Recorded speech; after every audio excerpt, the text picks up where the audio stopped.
je suis en train de... C'est une commande. C'est quelqu'un qui, depuis les US et le Canada, il y a eu 3 personnes qui ont commandé ceci. Vous voyez, ce sont les écorces d'un arbre qu'on trouve beaucoup plus à Port-Gentil. J'ai vu ça aussi à Pointe-Noire. Et ça pousse, généralement ça pousse au bord de... Par exemple, au niveau de Port-Gentil, je suis allé en face de...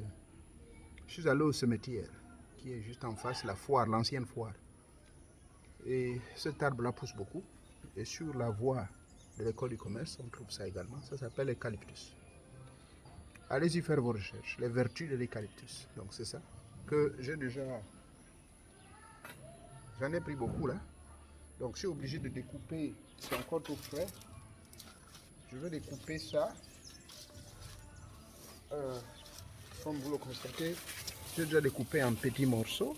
Vous voyez, là c'est déjà découpé. C'est déjà découpé en petits morceaux là.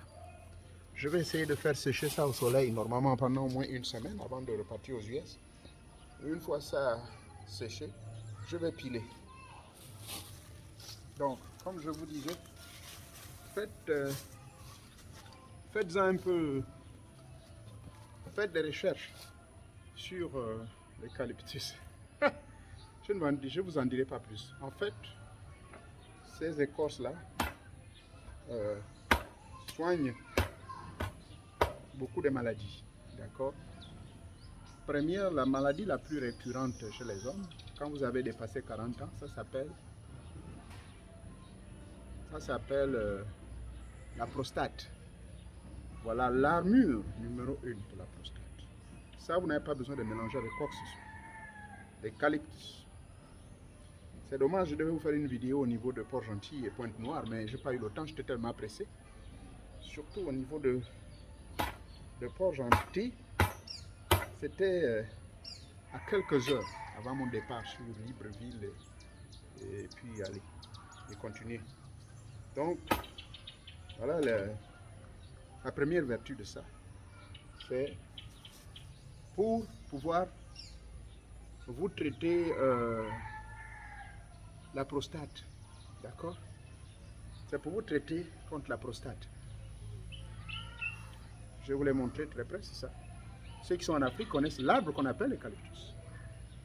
Comme je vous l'ai dit, à Port-Gentil, j'étais surpris. Je suis allé prendre, j'ai même pris quelques plantes de l'iboga dans le cimetière. Ceux qui sont à Port-Gentil connaissent bien le cimetière qui est face à la place publique à l'époque, mais qui est devenu un air bien fait là. En allant vers le lycée d'État, les gens connaissent ce cimetière-là. C'est un vieux cimetière, mais on enterre tous les gens là-bas. Donc, j'étais surpris. Quelqu'un m'a dit, voilà, et il m'a montré. Et au niveau de l'école de commerce, même ils ont les gros arbres. C'est protégé maintenant par la mairie. La mairie n'autorise pas les gens de le prendre. C'est que moi je fais. Je suis allé avec quelqu'un qui s'y connaît. On est allé récupérer ça du côté de l'aéroport et en allant vers le cimetière. Et à ma grande surprise, même dans la nuit, nous sommes rentrés dans le cimetière et on a trouvé de l'iboga. Donc pour votre information, l'iboga, une fois de plus, c'est une plante sacrée qu'on peut trouver également dans les cimetières. Vous me direz, mais tiens, qu'est-ce que c'est? Comment on va trouver l'iboga va pousser dans le cimetière, comment ça? Mais souvenez-vous, c'est l'arbre de la connaissance du bien. C'est l'arbre de la connaissance du bien et du mal.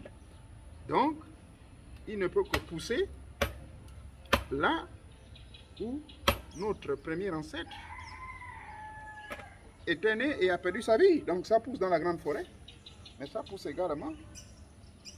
Ça, c'était pour moi une découverte que mes frères du Bouti ne viennent pas me faire la guerre.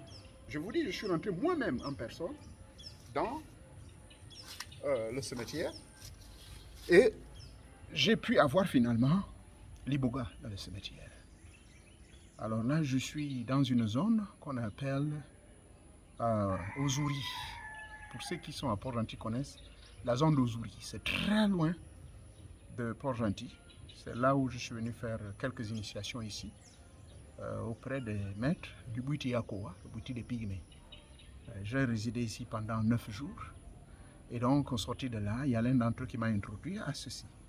Il m'a dit, comme vous avez la soixantaine, alors il vous faut ceci. J'ai dit, oui, j'utilise les produits des Blancs. Mais il m'a dit non, ça c'est l'élément, la plante sacrée. Et puis j'ai appris ça à travers quelques amis qui sont au niveau des États-Unis. Donc, notamment 2 amis blancs et un Sud-Africain qui m'ont dit, il faut nous chercher où les écorces de l'eucalyptus. Et nos grands-parents nous ont parlé de ça. J'ai dit, ok, je vais faire des recherches. Et voilà, c'est ça que je suis en train de découper.